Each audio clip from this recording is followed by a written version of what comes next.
আদানি ইস্যুতে আজও বিরোধী বিক্ষোভ। সংসদের বাইরে আজও বিক্ষোভ বিরোধীদের। কংগ্রেস সহ ইন্ডিয়া জোটের দলগুলি ছিল। বিরোধী বিক্ষোভে আজও সামিল হলো না তৃণমূল। আদানি ইস্যুতে আজও বিরোধী বিক্ষোভ। সংসদের বাইরে আজও বিক্ষোভ বিরোধীদের।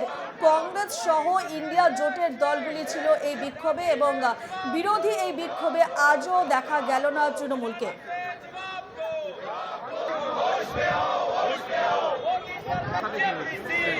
শীতকালীন অধিবেশন শুরু হয়েছে এবং শীতকালীন অধিবেশনের শুরু থেকে এই বিষয়ে কিন্তু বিক্ষোভ দেখিয়ে আসছে বিরোধীরা। আদানি ইস্যুতে একেবারে সরব হয়ে উঠেছে বিরোধীরা। প্রত্যেক দিনই তারা বিক্ষোভ দেখাচ্ছেন সংসদের ভেতরে এবং বাইরে, এবং আদানি ইস্যুতে আজও একই ছবি ধরা পড়লো। সংসদের বাইরে আজও বিক্ষোভ বিরোধীদের। কংগ্রেস সহ ইন্ডিয়া জোটের দলগুলি ছিল এবং বিরোধী বিক্ষোভে আজও দেখা গেল না তৃণমূলকে।